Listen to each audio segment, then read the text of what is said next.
विद्यार्थी दोस्तों, कल आपसे जो बातचीत की थी आज उससे थोड़ा आगे की बात आपसे करूंगा। आज मेरे साथ एक संकट ये है कि मुझे यहाँ से निकलकर ठाणा तक जाना है। ठाणा में 9 बजे से मेरा व्याख्यान है और यहाँ से ठाणा पहुँचने में कम से कम 40-45 मिनट का समय लगता है। तो आज आपके बीच में कुछ ज्यादा बात कहने की परिस्थिति में नहीं हूँ। कल जितना लंबा व्याख्यान चला था, आज का व्याख्यान उसका करीब करीब आधा चलेगा। मैं कल के व्याख्यान में आपसे कह रहा था कि आप स्वदेशी अपनाएं और भारत की अर्थव्यवस्था को बचाएं, भारत की आजादी को बचाएं, भारत की आज की परिस्थिति से भारत को बाहर निकालने में मदद करें। लेकिन एक संकट हमारे देश का ऐसा है कि ज्यादा से ज्यादा स्वदेशी सामान हम अपनाना तो चाहते, लेकिन ज्यादा लोग ऐसा कहते हैं कि राजीव भाई स्वदेशी सामानों का प्रचार नहीं होता, लोगों को मालूम नहीं है, लोगों को माहिती नहीं है कि स्वदेशी सामान क्या है जिसको हम खरीद सकें। उसका कारण क्या है? उसका कारण यह है कि परदेशी कंपनियों के सामानों का बहुत प्रचार होता है। परदेशी कंपनियों के सामानों का सबसे ज्यादा प्रचार होता है टेलीविजन पर। आप सवेरे से लेकर शाम तक किसी दिन एक टेलीविजन का कोई चैनल खोलकर बैठ जाइए और आपको पता चलेगा कि परदेशी कंपनी के किसी सामान का जाहिरात कम से कम 100 बार आएगा पूरे दिन में। कॉलगेट का जाहिरात कम से कम 100 बार आएगा, क्लोजअप, सिबाका, फॉरहंस का भी आएगा, फिर पेप्सी कोला, कोका कोला का भी आएगा, 50 दूसरे सामानों का भी आएगा। हमारी तकलीफ क्या है कि हम सब जब टेलीविजन देखते हैं तो बार बार वो जाहिरात हमको देखना पड़ता है। हम नहीं चाहते फिर भी देखना पड़ता है। हम चाहते हैं कि हम कोई सीरियल देखें, हम चाहते हैं कि हम कोई फिल्म देखें, लेकिन सीरियल के बीच में जाहिरात घुसा देते हैं, फिल्मों के बीच में जाहिरात घुसा देते हैं। 5 मिनट का सीरियल दिखाएंगे, उसके बाद 5 मिनट जाहिरात दिखाएंगे, 10 मिनट तक फिल्म दिखाएंगे, उसके बाद फिर 10 मिनट जाहिरात दिखाएंगे। तो बार बार मजबूरी में हमको जाहिरात देखने पड़ते हैं और जाने अनजाने में हम जो जाहिरात देख रहे हैं, ये जाहिरात हमको धीरे धीरे याद होने लगते हैं और जब जाहिरात हमको धीरे धीरे याद होने लगते हैं तो फिर हमारे स्मृति में वो बैठ जाते हैं और हम कभी जब बाजार में जाते हैं तो हमको टूथपेस्ट के नाम पर सिर्फ कॉलगेट याद आता है, या साबुन के नाम पर सिर्फ लाइफ बॉय याद आता है, या वेजिटेबल ऑयल के नाम पर सिर्फ डालडा याद आता है। जबकि 50 तरह के वेजिटेबल ऑयल भारत में बिकते हैं, 50 तरह के टूथपेस्ट भारत में बिकते हैं, लेकिन टूथपेस्ट माने कॉलगेट, साबुन माने लक्स या लाइफ बॉय, या वेजिटेबल ऑयल माने डालडा, या सिगरेट माने सिर्फ विल। तो ये हमारी एक बड़ी भारी कमजोरी है और ये कमजोरी हर व्यक्ति में होती है। मेरे अंदर भी है, आपके अंदर भी है। हम सब लोग जिस तरह से बने हैं, हमारा शरीर जिस तरह का है, शरीर का जो ढांचा है, शरीर के अंदर बुद्धि है, मन है, फिर उसके साथ हमारे शरीर में दिमाग भी है।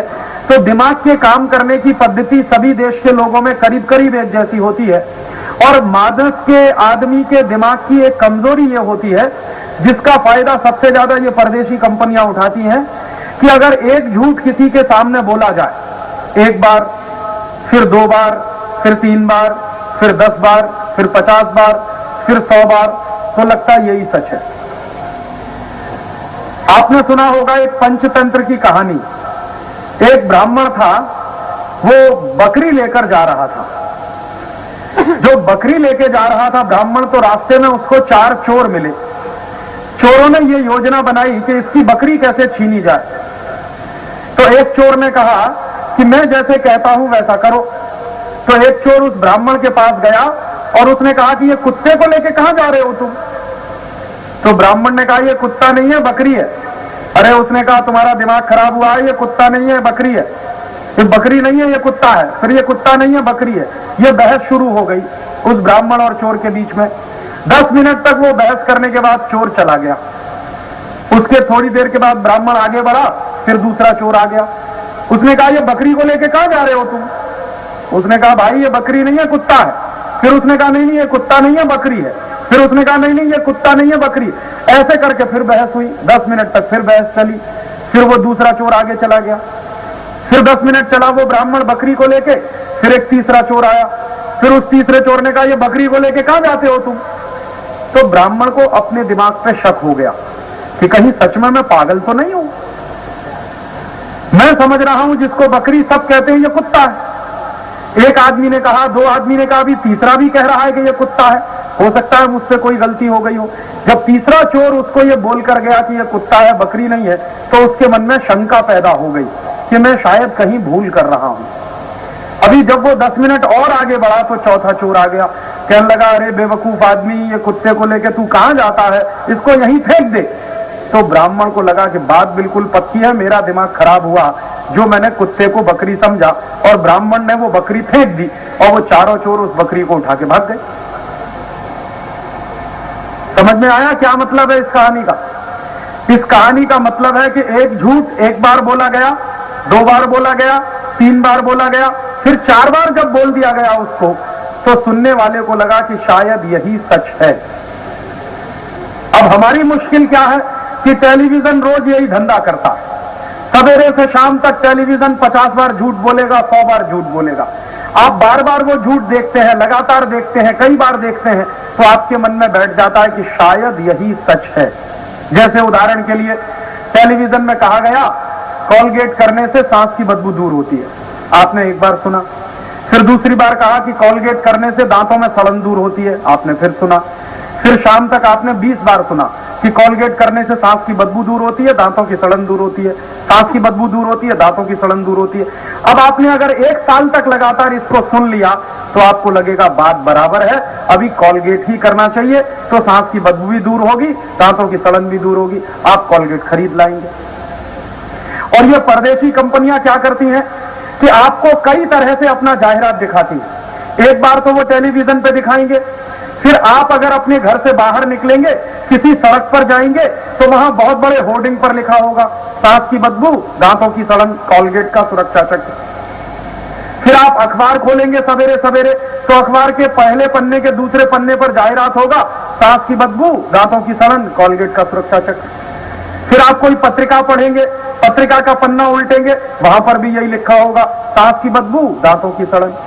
अब आपने टेलीविजन पे सुना, फिर अखबार में पढ़ा, फिर पत्रिका में पढ़ा, फिर सड़क पर गए तो आपने होर्डिंग में पढ़ा, फिर दुकान के अंदर घुसे तो वहां स्टिकर लगा हुआ है सांस की बदबू, दांतों की सड़न।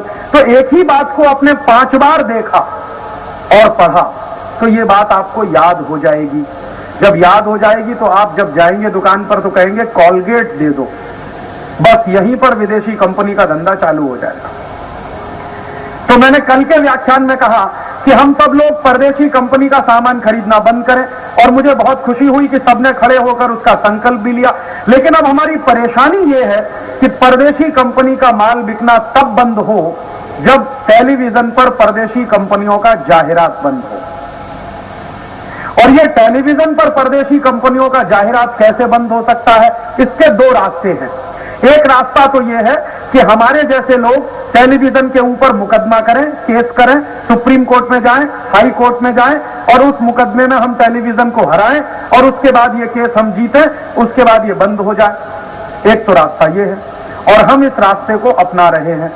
इस समय हम लोग आजादी बचाओ आंदोलन की तरफ से सुप्रीम कोर्ट में एक केस लड़ रहे हैं, और हमारे केस का जो आधार है वो ये कि जितने जाहिरात आते हैं टेलीविजन पर सब झूठे, एक भी जाहिरात सही नहीं होता, और बार बार जाहिरात में जो झूठ दिखाया जाता है उसी झूठ को देख देख कर लोगों का दिमाग खराब होता है और लोग परदेशी माल खरीद कर लाते हैं। तो हमने केस किया हुआ है। इसके अलावा टेलीविजन पर जितने जाहिरात आते हैं उनमें झूठ के अलावा बहुत सारी उल्टी सीधी बातें भी बताते हैं, जो विज्ञान के बिल्कुल उल्टी, जो हमारे सत्य से बिल्कुल उल्टी। तो वैज्ञानिकता के उल्टा प्रचार भी टेलीविजन करते हैं, और ऐसे कर करके 4-5 आधार पर हम लोगों ने मुकदमा किया है। पहले मुकदमा हमने किया था दिल्ली की लोअर कोर्ट में, निचली अदालत में, जिला अदालत में, वहां हम जीत गए। फिर उसके बाद हाई कोर्ट में गया, वहां भी हम जीत गए। अभी सुप्रीम कोर्ट में चल रहा है ये मुकदमा। अगर हम जीत जाएंगे तो सारे टीवी चैनलों पर जाहिरात आना बंद हो जाएंगे। ये तो एक रास्ता है, लेकिन हम हार भी सकते, क्योंकि जिन परदेशी कंपनियों के खिलाफ हमने मुकदमा किया है उनके पास करोड़ों करोड़ों रुपए की संपत्ति, और हमारे पास इतना भी पैसा नहीं है कि हम हमारे वकील को फीस दे सकें। हमारा वकील मुफ्त में लड़ता, वो कहता है राजीव भाई आप ही अपने लिए थोड़ी लड़ रहे हैं, आप तो देश के लिए लड़ रहे हैं, तो मैं आपसे फीस नहीं लेता।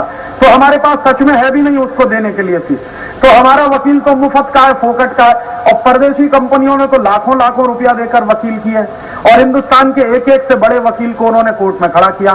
तो जरूरी नहीं कि हम जीती जाएं, हार भी सकते हैं। तब आप पूछेंगे राजीव भाई फिर क्या करें? तो एक दूसरा रास्ता भी है। दूसरा रास्ता क्या है? आखिरकार हम मुकदमा जो कर रहे हैं और इस मुकदमे में हम कल को जीतेंगे तो निकलेगा नतीजा यही ना कि टेलीविजन पे जाहिरात आना बंद हो जाएगा। मान लीजिए ये मुकदमा ना भी हो तो भी टेलीविजन का जाहिरात बंद हो सकता है। आप पूछेंगे वो कैसे? आपके घर में जो टेलीविजन का स्विच है उसको ऑफ कर दीजिए, बंद हो गया। समझ में आया? अभी हम केस करेंगे, केस जीतेंगे, उसके बाद टीवी का वो बंद होगा। इससे अच्छा ये है रिमोट कंट्रोल आपके हाथ में, स्विच ऑफ कर दीजिए, बंद हो गया। हो गया कि नहीं? अब उसके लिए सुप्रीम कोर्ट जाने की क्या जरूरत है? तो ये जो दूसरा रास्ता है ये बहुत आसान है, क्योंकि इसका कंट्रोल हमारे हाथ में है। हम चाहें तो टेलीविजन का स्विच ऑफ कर सकते हैं, हम चाहें तो टेलीविजन का प्लग निकाल सकते हैं, हम चाहें तो अपने घर का केबल कनेक्शन काट सकते हैं, हम चाहें तो टीवी का तार काट सकते हैं। हमको कोई रोकने वाला है क्या? अपने घर का टीवी का तार काटें, कोई रोकने आएगा क्या आपको? अपने रिमोट कंट्रोल से टीवी का स्विच ऑफ करें, कोई मना करने आएगा आपको? तो ये तो बहुत आसान काम है। तो इसको कर सकते हैं क्या? नहीं कर सकते? कर सकते हैं? अरे तो तेजी से बोलिए। अभी क्यों करें ये काम, ये भी समझ लीजिए। मैंने आपको कहा कि टेलीविजन पे जब जाहिरात आए तो टीवी का स्विच ऑफ करें। क्यों? क्योंकि ये टेलीविजन जाहिरात नहीं दिखाता, झूठ बोलना सिखाता, और ये टेलीविजन जाहिरात के माध्यम से लगातार झूठ बोलता रहता। कितना बड़ा बड़ा झूठ बोलता है टेलीविजन, मैं आपको एक उदाहरण देता हूं। टेलीविजन पे एक जाहिरात आता है, उसमें कहते हैं लाइफ बॉय है जहां। अभी ले बताओ तुम लोग कि अगर तंदुरुस्ती लाइफ बॉय से आती है तो भोजन क्यों करते हो?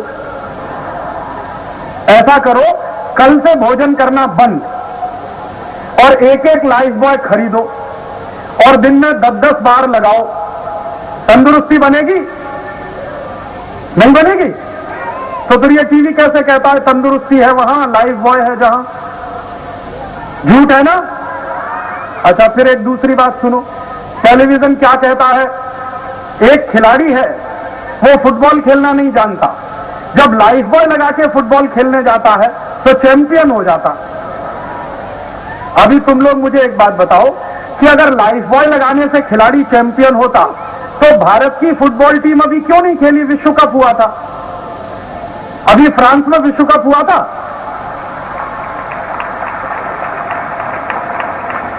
फ्रांस नाम के देश में फुटबॉल का विश्व कप हुआ था। उस विश्व कप में भारत ही नहीं खेला, बाकी सब खेले।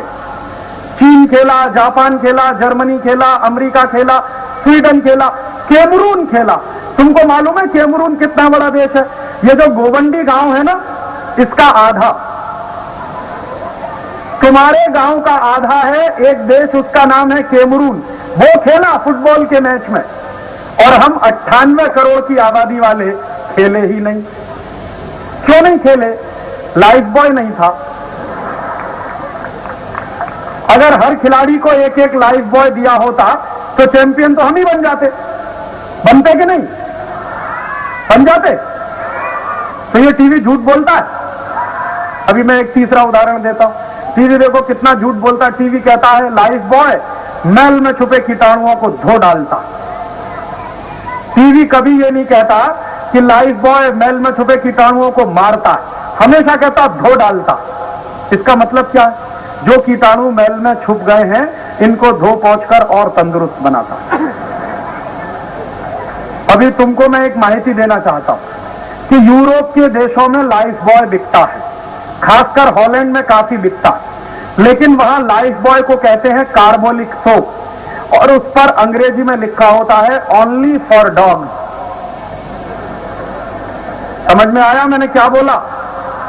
लाइफ बॉय ऐसा साबुन है जिससे यूरोप में सिर्फ कुत्ते नहाते हैं। अभी उस साबुन से तुम नहा रहे हो? अगर नहा रहे हो तो सोच लो क्या हो रहे हो तुम।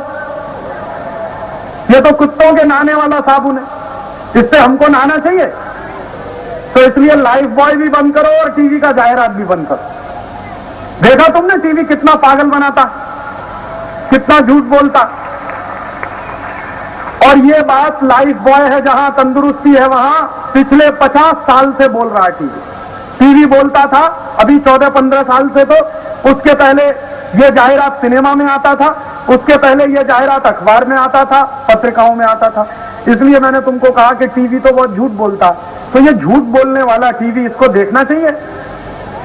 हमको तो ये कहा गया है कि झूठ कभी देखो मत, तो टेलीविजन तो झूठ ही दिखा रहा। ऐसे मैं तुमको एक दूसरा उदाहरण देता हूं। टेलीविजन देखो कितना झूठ बोलता है। टेलीविजन में एक जाहिरात आता है कॉम्प्लॉन का, उसमें एक छोटा सा बच्चा कहता है I am a Complan boy, कहता है। फिर एक छोटी सी बच्ची कहती है I am a Complan girl.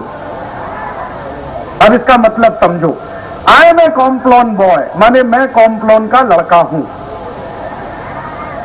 फिर वो बेटी कह रही है मैं कॉम्प्लॉन की लड़की हूं। अभी तुमको मालूम है कॉम्प्लॉन क्या है? कॉम्प्लॉन है टिन का डिब्बा। अभी ये बताओ, टिन के डिब्बा के लड़का लड़की हो सकते? ऐसा तुमने कभी देखा है दुनिया में? कहीं सुना है तुमने? तो ये टीवी में कहां से आ गया? झूठ है ना? तो झूठ देखना चाहिए, तो टीवी देखना चाहिए। कौन कौन नहीं देखेगा? हाथ उठाओ जरा। हाँ शाबाश, बैठ जाओ। ये टीवी सिर्फ झूठ दिखाता है, झूठ के अलावा कुछ दिखाता नहीं। ऐसे मैं तुमको एक तीसरा उदाहरण देता हूं। टीवी में एक जाहिरात आता है, उसमें दिखाते हैं एक पेन है, उसका नाम है रोटोमैक। क्या कहते हैं? लिखते लिखते, अरे वाह, ऐसा भी पेन आता है दुनिया में जिससे लिखते लिखते सब हो जाए? ऐसा पेन आता है दुनिया में? तो ये झूठ है कि नहीं? तो झूठ देखना चाहिए। ऐसे देखो टीवी पे जाहिरात आता है, उसमें दिखाते हैं फेयर एंड लवली। क्या कहता है? गोरेपन की क्रीम। अभी टीवी रोज कहता है फेयर एंड लवली गोरेपन की क्रीम, फेयर एंड लवली गोरेपन की क्रीम। अभी तुम लोग मुझे ये बताओ कि अगर फेयर एंड लवली लगा के सब गोरे हो जाते तो दक्षिण भारत में तो कोई काला नहीं होना चाहिए अभी तक।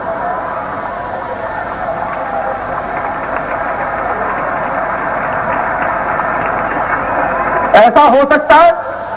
फेयर एंड लवली लगा के गोरे हो सकते हैं सब? तो फिर ये गलत है कि नहीं? तो गलत बात देखनी चाहिए, तो इसलिए टीवी देखना बंद करोगे? हाँ, इसलिए भी टीवी देखना बंद कि उससे भी बड़े बड़े झूठ दिखाता है ये टीवी।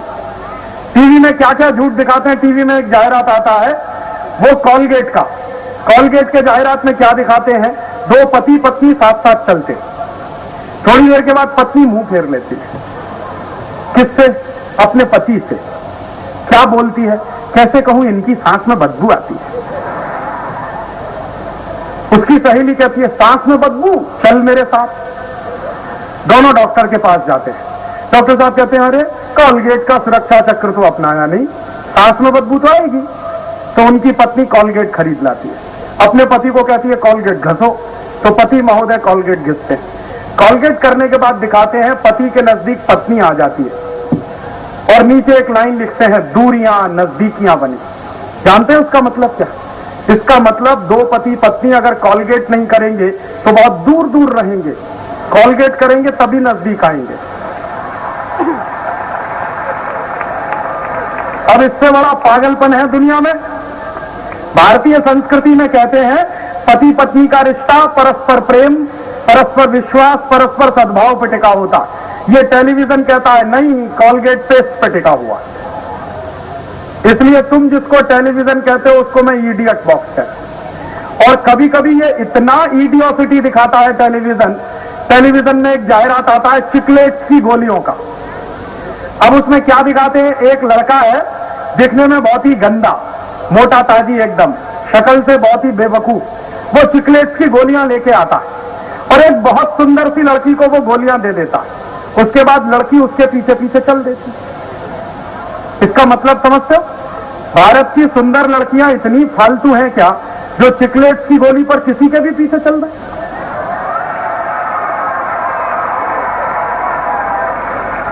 तुमको मालूम है इससे बड़ा महिलाओं का कोई दूसरा अपमान नहीं है। ये रोज टेलीविजन हमारे देश में इसी तरह की उल्टी उल्टी बातें दिखाता। तो मैंने तुमको पहले कहा कि इसलिए टीवी नहीं देखना चाहिए क्योंकि ये सब झूठ दिखाता। कुछ बच्चे ऐसा कहते हैं, राजीव भाई आपकी बात हमने मान ली, अभी हम टीवी में जाहिरात तो नहीं देखेंगे। लेकिन कुछ बच्चे कहते हैं उसमें चित्रहार तो आता है, वो तो देखेंगे, या तो उसमें फिलिप्स टॉप 10 आता है, वो तो देखेंगे, अभी कॉलगेट टॉप 10 आता है, वो तो देखेंगे। अभी तुम बताओ, ये देखो Chitrahaar, Philips top 10, Colgate top 10, ये सब फालतू के कार्यक्रम। इसमें क्या आता है? कुछ गीत आते हैं, गाने आते हैं, और ऐसे घटिया घटिया गाने आते हैं, ऐसे रद्दी रद्दी फालतू के गाने आते हैं जो कभी देखने नहीं चाहिए। उदाहरण के लिए उसमें गीत आता है चोली के पीछे क्या है, या ऐसे ही गीत आता है चीज बड़ी है मस्त मस्त, या ऐसे ही एक फालतू का गीत आता है आती है क्या खंडाला। अभी तुम लोग मुझे ये बताओ कि ऐसे घटिया घटिया गीत, फालतू के गीत देखने चाहिए? और ये फालतू के गीत ऐसे हैं जिनका कोई मतलब नहीं है। एक एक से ऐसे ऐसे फालतू के गीत लिखते हैं हिंदुस्तान में और उनको सिनेमा में भर भर के दिखाते हैं जिसका कोई मतलब नहीं। और ये सब गंदे गंदे गीत, गंदे गंदे गाने देख देख कर हम लोग फिर उसी को गाते हैं, फिर उसी तरह का चरित्र हमारा धीरे धीरे बनता चला जाता है। तुमको मालूम है भगत सिंह कौन सा गीत गाता था? भगत सिंह गाता था मेरा रंग दे बसंती चोला। किस विद्यार्थी को यह गीत पूरा आता है? किसी को नहीं आता। और अभी मैं पूछूं आती है क्या खंडाला? किसको आता है? देखो कितने हाथ उठा दिए। मेरा रंग दे बसंती चोला किसी को नहीं आता। जो आना चाहिए गीत वो नहीं आता, और जो नहीं आना चाहिए वो हम सब जानते हैं। हमारा दिमाग खराब हो रहा है। इसलिए मेरा तुमसे दूसरा भी निवेदन है कि ये फालतू के घटिया घटिया गीत देखने बंद करो। तुमको मैं एक बहुत मार्मिक बात पूछना चाहता हूं।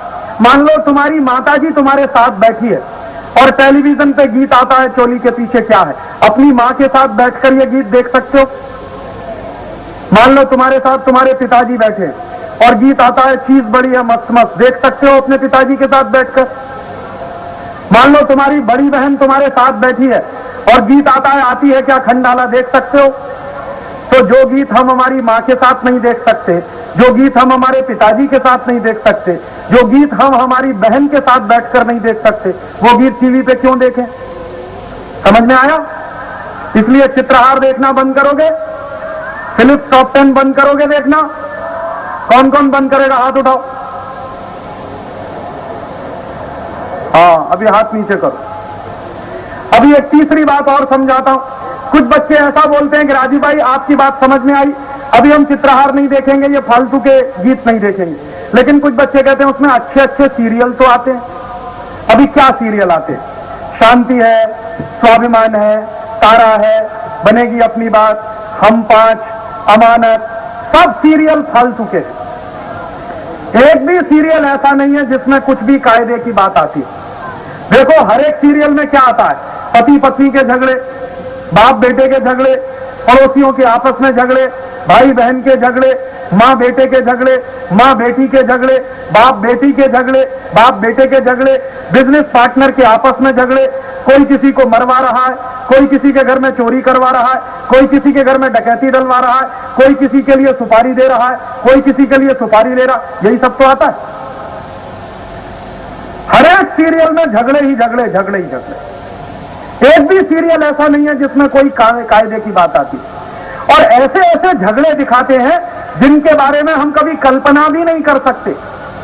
तुम लोग मुझे बहुत ईमानदारी से बताओ कि स्वाभिमान नाम के सीरियल में जिस तरह के झगड़े आते हैं वैसे तुम्हारे घर में होते हैं कभी? स्वाभिमान में जिस तरह के मम्मी पापा दिखाते हैं वैसे तुम्हारे हैं? स्वाभिमान में जिस तरह के भाई बहन आते हैं वैसे तुम्हारे हैं? तो फिर क्यों देखना चाहिए? ये देखना चाहिए? ये तो देखने लायक नहीं है। और ऐसे सब सीरियल फालतू के। और हर एक सीरियल में क्या दिखाएंगे?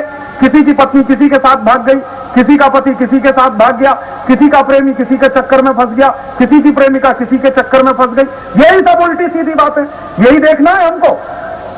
यह किसी इम्तिहान में आता है क्या? पढ़ाई में पढ़ाया जाता है क्या? तो फिर क्यों देखें इसको? तो इसलिए ये फालतू के सीरियल देखना भी बंद करोगे? हाथ उठाओ फिर, अभी हाथ नीचे करो। कुछ लोग ऐसा कहते हैं राजीव भाई उसमें कुछ धार्मिक सीरियल भी तो आते हैं। अभी जैसे ओम नमः शिवाय है, वीर हनुमान है, श्री कृष्ण है। अभी देखो ये जितने धार्मिक सीरियल हैं इसमें क्या है? मान लो ओम नमः शिवाय आता है, हम उसको बैठ के देखते हैं। हम इसलिए देखते हैं कि उसमें शंकर जी पार्वती का किस्सा आता है। अभी शंकर जी पार्वती पे हमारी बहुत श्रद्धा है, इसलिए हम उसको बैठकर देखते हैं। लेकिन जैसे ही 10 मिनट शंकर जी पार्वती का किस्सा आएगा, बीच में घुसाएंगे कॉलगेट का जाहिरात, फिर घुसाएंगे पेप्सोडेंट का जाहिरात, फिर घुसाएंगे वीपीएल का जाहिरात। तो 5 मिनट हम जाहिरात देखते रहेंगे, हम भूल जाएंगे क्या किस्सा आया था। फिर 10 मिनट किस्सा आएगा शंकर जी पार्वती का, फिर घुसा देंगे जाहिरात। फिर 10 मिनट किस्सा आएगा, फिर घुसाएंगे जाहिरात। आधा घंटे के सीरियल में 15 मिनट आपको किस्सा दिखाएंगे, 15 मिनट जाहिरात दिखाएंगे। और सीरियल खत्म होने के बाद अगर मैं पूछूं कि तुमने क्या देखा, तो तुमको मालूम नहीं कि क्या देखा। किसी को याद नहीं होता कि हमने ये देखा। क्यों नहीं याद होता? क्योंकि बार बार जो जाहिरात उन्होंने दिखा दिया हमको, उस जाहिरात के कारण हमको टीवी का कोई किस्सा याद ही नहीं रहता। तो क्या फायदा देखने से फिर? ऐसे ही कुछ बच्चे कहते हैं राजीव भाई उसमें शक्तिमान भी तो आता है। अभी देखो शक्तिमान ऐसा सीरियल है जो पूरी दुनिया में सबसे फालतू, सबसे बकवास। अभी तुम मुझे यह बताओ कि शक्तिमान नाम के सीरियल में जो शक्तिमान है वैसा तुम्हारे मोहल्ले में है, तुम्हारे गली में है, तुम्हारे गांव में है, तुम्हारे देश में है? तो फिर टीवी में कहां से आया? ये शक्तिमान टीवी में कहां से आ गया? हमारे देश में नहीं, हमारे गली में नहीं, हमारे मोहल्ले में नहीं, हमारे गांव में नहीं, तो टीवी में कहां से आया? सब हम्बग है, झूठ है, एक भी सच नहीं है। लेकिन हमारी तकलीफ क्या है कि हम यही झूठ बार बार देखते हैं, बार बार देखते हैं, बार बार देखते हैं, तो फिर पागल हो जाते हैं। तुमको मैं एक सच्चा किस्सा बताना चाहता हूं। शक्तिमान देख देखकर हिंदुस्तान के बच्चे पागल हो रहे हैं। मैं तुमको एक लड़के की कहानी सुनाता हूं। भोपाल नाम का एक शहर है मध्य प्रदेश में। उस भोपाल नाम के शहर के बाजू में एक गांव है, उस गांव का नाम है सीहोर। वहां एक 15 साल का लड़का रहता था और वो शक्तिमान देखकर पागल हो गया। कैसे पागल हो गया? वो बार बार शक्तिमान देखता था, बार बार शक्तिमान देखता था, बार बार शक्तिमान देखता था। एक दिन उस लड़के को ऐसा लगा कि ये शक्तिमान ऐसा आदमी है, जब भी कोई संकट में फंस जाता है तो उसको बचाने के लिए शक्तिमान आता है। तो एक दिन उस लड़के ने क्या किया, उसके माँ और पिताजी दोनों गांव गए थे सब्जी खरीदने के लिए। लड़के ने घर का दरवाजा बंद किया और अंदर से ताला लगा दिया। रसोई घर में गया, रसोई घर में से केरोसिन ऑयल लेके आया, रॉकेल लेके आया और उसने अपने पूरे शरीर पर डाल लिया। उसके बाद दिया सलाई से उसने आग लगाई अपने कपड़ों में, फिर वो जलने लगा। जब वो जलने लगा तो उसने चिल्लाना शुरू किया, शक्तिमान आओ मुझे बचाओ, शक्तिमान आओ मुझे बचाओ। अभी शक्तिमान कहीं होता तो आता।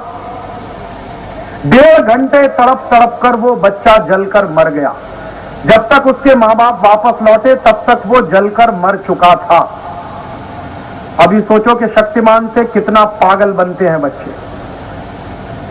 ऐसे ही मैं चंद्रपुर नाम के एक गांव में गया था। महाराष्ट्र में विदर्भ में एक गांव है चंद्रपुर, छोटा सा जिला है। वहां मैं एक विद्यार्थी से मिला, उसकी उम्र है 11 वर्ष और वो भी शक्तिमान देखकर पागल हुआ। कैसे पागल हुआ?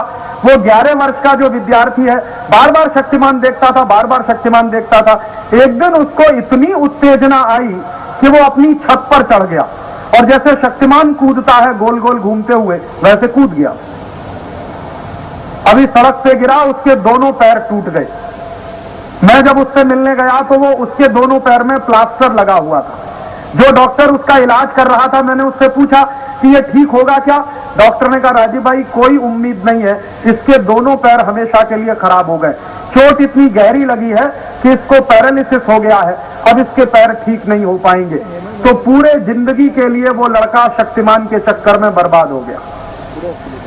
जब मैं उसके घर में गया तो उसकी मां रोती थी, उसका बाप भी रोता था, और मेरे सामने दोनों माँ बाप रोते थे और ये बोलते थे, राजीव भाई अभी क्या बताएं, हमारा तो ये अकेला बेटा था और इसकी भी जिंदगी बेकार हो गई। तो दोनों माँ बाप को मैंने डांटते हुए कहा कि तुमने जब अपने घर में टीवी खरीदा था और केबल कनेक्शन लगाया था, तब यह ध्यान नहीं आया तुमको कि हमारा एक छोटा सा बेटा है, वो बर्बाद भी हो सकता, अब क्यों रोते हो? तो उसकी मां ने कहा रोते रोते, राजीव भाई अभी हम इसलिए रोते हैं कि आप तो पूरे देश में घूमते हैं, आप एक काम करिएगा कि मेरे बेटे के साथ जो घटना हुई है वो बात आप सब बच्चों को बताइएगा, ताकि कोई भी बच्चा शक्तिमान ना देखे। तो देखोगे शक्तिमान? अभी मैं तुमको एक और सच्चा किस्सा बताता हूं कि टेलीविजन देखकर किस तरह से बच्चे पागल होते हैं।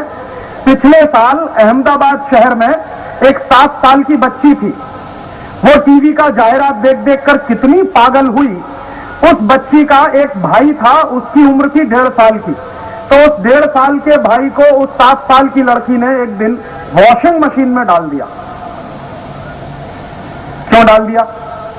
उस लड़की को ऐसा लगता था कि वॉशिंग मशीन में कोई भी चीज डालो धुलकर साफ हो जाती है। तो उसका जो भाई था 1.5 साल का, वो थोड़ा काले रंग का था, इसलिए उसने उसको वॉशिंग मशीन में डाल दिया और उसने उसका बटन चला दिया और उसके बाद वो 1.5 साल का बच्चा मर गया। अभी सोचो कैसे पागल होते हैं बच्चे। मैं तुमको मेरे शहर की एक घटना बताता हूं। मैं जिस इलाहाबाद नाम के शहर में रहता हूं, वहां एक मेरे पड़ोसी का बेटा, जिसकी उम्र थी मुश्किल से 5 साढ़े 5 साल, एक दिन वो भी पागल हो गया टीवी देख देख कर। कैसे पागल हुआ? वो 5 साढ़े 5 साल का बच्चा था, रोज टीवी देखता था, 2 घंटे 3 घंटे 4 घंटे 5 घंटे रोज टीवी देखता था। एक दिन उस बच्चे को ऐसा लगा कि टीवी में जो कुछ दिखाते हैं वो सब सच होता। तो उसने क्या किया, एक दिन वो अपनी छत पे चढ़ गया और उसने अपने पैर में रस्सी बांधी और छत पर से वो उल्टा कूद गया। एक थम्स अप का जाहिरात आता था, उसमें एक बच्चे को दिखाते थे कि वो रस्सी बांधकर उल्टा कूदता, तो वो भी कूद गया छत पर। अभी वो सड़क पे गिरा, उसका सिर फटा और वो मर गया। ऐसे बच्चे पागल होते हैं टीवी देखकर। और सिर्फ भारत में ही नहीं, अमेरिका में भी बच्चे टीवी देख देख कर पागल होते हैं। भारत में कम, अमेरिका में ज्यादा पागल होते हैं। अमेरिका में पिछले 35 वर्षों में टीवी देख देख कर 2 करोड़ बच्चे पागल हो गए। और अमेरिका में जो बच्चे पागल होते हैं उनकी तो तुम सोच भी नहीं सकते। अभी 3 महीने पहले अमेरिका की जो राजधानी है उसका नाम है वाशिंगटन डीसी, वहां एक दुर्घटना हुई।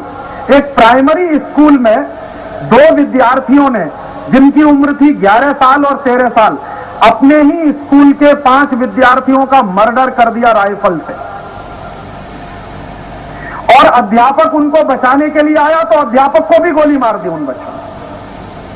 अभी 11 साल का लड़का और 13 साल का लड़का अमेरिका में मर्डर करता। पुलिस ने उन दोनों विद्यार्थियों को पकड़ा।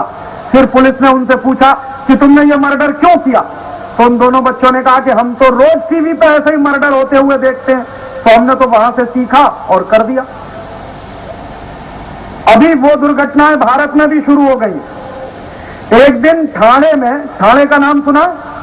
वो ठाणे में एक 13 साल का विद्यार्थी और एक शायद 14-15 साल का विद्यार्थी, उन्होंने अपने घर में काम करने के लिए आने वाली नौकरानी को जिंदा जला दिया। यही ठाणे में हुआ। और वो लड़की जिसको जिंदा जलाया उसकी उम्र थी 17 साल। दोनों ने उसके हाथ पकड़ लिए, फिर केरोसिन ऑयल डाल दिया, फिर आग लगा दी, वो लड़की जलकर मर गई। उन दोनों विद्यार्थियों को भी पुलिस ने पकड़ा। पुलिस ने पूछा तुमने क्यों जलाया? दोनों लड़कों ने कहा कि हम तो सिनेमा में ऐसा ही देखते हैं बार बार, तो हमने जला दिया। फिर यहीं पर उल्लासनगर नाम का एक छोटा सा गांव है। उस उल्लासनगर में टीवी देख देख कर एक लड़का तो इतना पागल हुआ कि उसने अपनी सगी बहन और बहन के पति दोनों का मर्डर कर दिया, भरे भीड़ भरे चौराहे पर। और उस लड़के को भी जब पुलिस पकड़ के ले गई तो लड़के ने कहा कि मैं इतना उत्तेजित हो गया था, 2-3 दिन से लगातार वो कोई ऐसी फिल्म देख रहा था जिसमें मर्डर करना दिखाते थे, तो उसके दिमाग में इतना बैठ गया था मर्डर करने की बात कि फिर उसको होश नहीं रहा और उसने अपनी सगी बहन और बहन के पति का मर्डर कर दिया पुलिस स्टेशन के सामने। मैं ऐसे एक तुमको और सच्ची घटना बताता हूं। एक बार मैं सांगली गया। सांगली महाराष्ट्र में ही है, पश्चिम महाराष्ट्र में है, कोल्हापुर जिले का एक छोटा सा गांव है। शायद सांगली अब खुद भी जिला बन गया होगा। उस सांगली में क्या हुआ कि एक 17 साल की लड़की थी, उसका नाम था अमृता देशपांडे।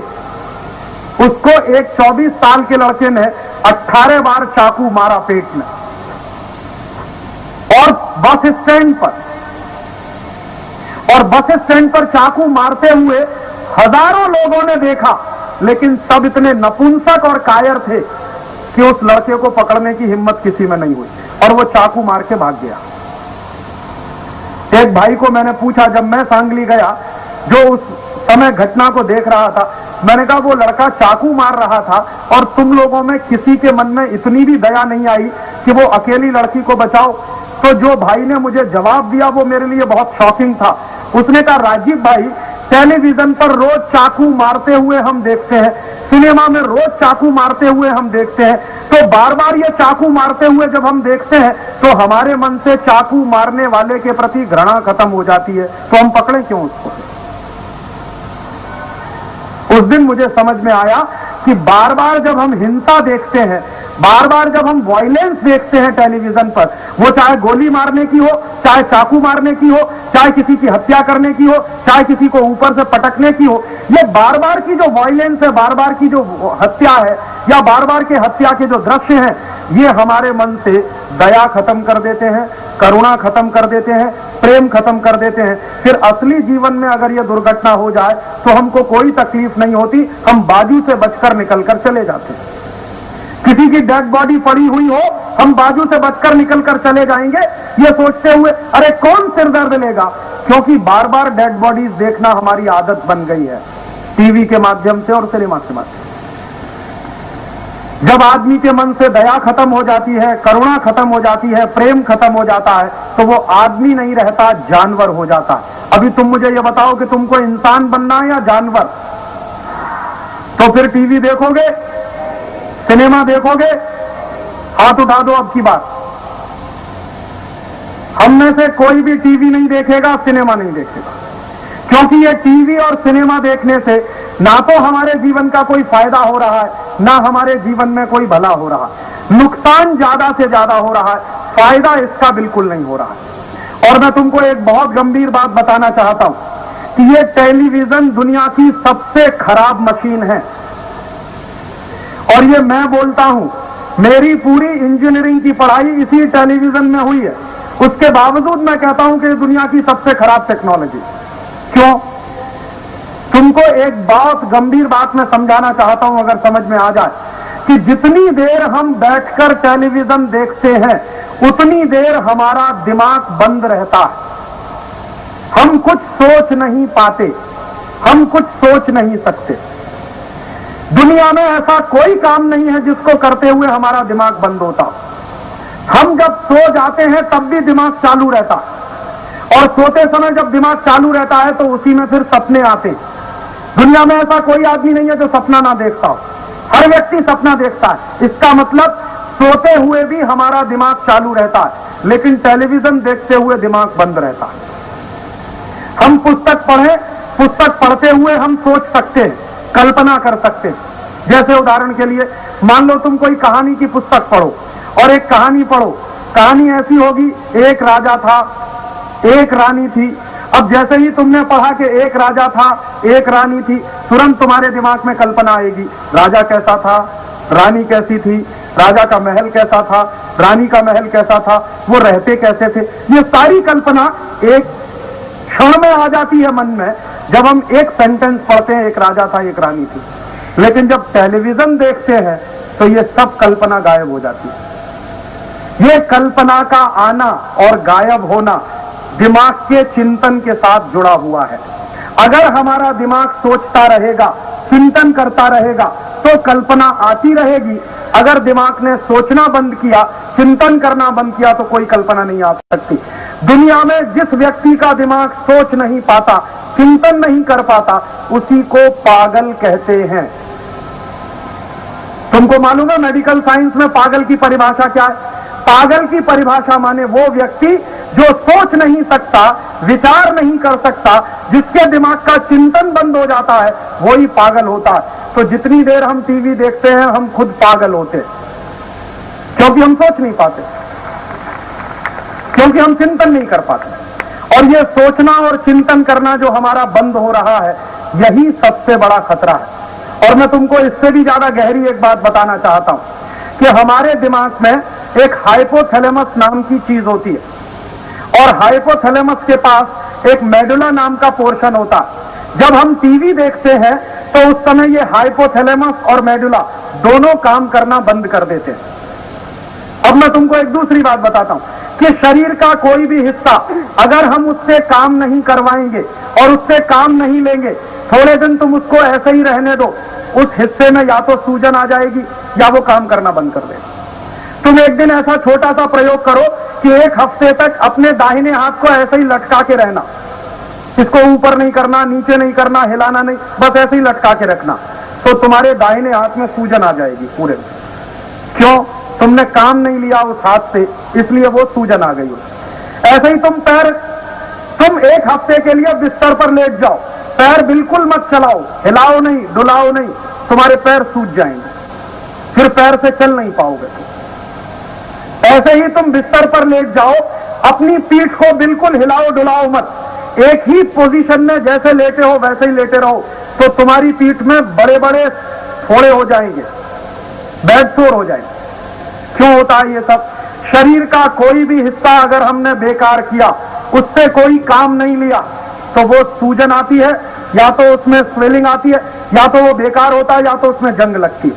अब हम सोचें कि जितनी देर हम टीवी देख रहे हैं, उतनी देर हमारा हाइपोथैलेमस काम नहीं कर रहा, हमारा मेडुला काम नहीं कर रहा, तो उसमें भी सूजन आ जाएगी। और उसमें अगर सूजन आई तो फिर बहुत मुश्किल हो जाएगी तुमको, कैंसर भी हो सकता है तुम्हारा वो हिस्सा काट कर निकालना पड़ेगा, और तब तुम्हारी जिंदगी नरक हो जाएगी। तो तुमने शुरू में तो मजे मजे में टीवी देखा, लेकिन पता चला उससे तो गंभीर बीमारी हो गई। और तुमको मैं एक बात और बताता हूं, टेलीविजन जब चलता है तो उसमें से बहुत ही खतरनाक किरणें निकलती हैं। तुमने सूरज को उगते हुए देखा? सूरज में से किरणें निकलती हैं, लेकिन दोपहर के अगर 12 बजे हो तो सूरज की तरफ आंख करके देख सकते हैं? नहीं देख सकते। क्यों? क्योंकि उसकी किरणें इतनी तेज होती है कि आंख जलने लगती है।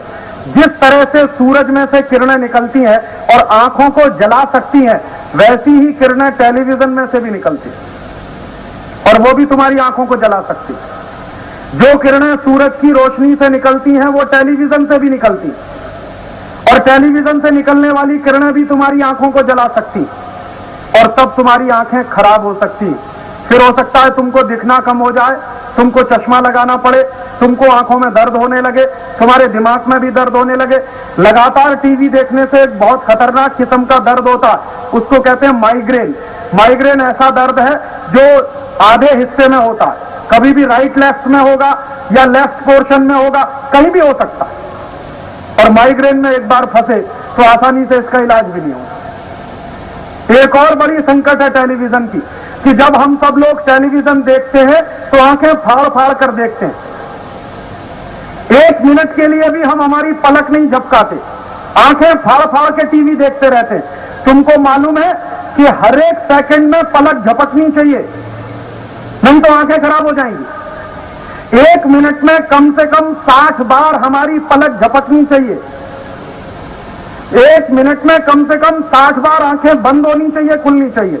लेकिन हम तो टीवी देखते हैं तो हो सकता है आधा घंटे तक आंखें फाड़े फाड़े देखते रहते, क्योंकि हमारे मतलब का अगर कोई सीन आता है तो हम भूल भी जाते हैं कि आंखें भी हैं हमारी। तो तुम तो सत्यानाश कर रहे हो अपनी आंखों का, इसलिए टीवी देखोगे। और ये जो बात मैं समझा रहा हूं समझ के जाना, और अपने घर में जाके अपने मां पिताजी को भी समझाना। और ये टेलीविजन देखने का शारीरिक नुकसान है, मानसिक नुकसान है, समय का नुकसान है। 2-2 घंटे 3-3 घंटे हम टीवी देखते हैं। मान लो रोज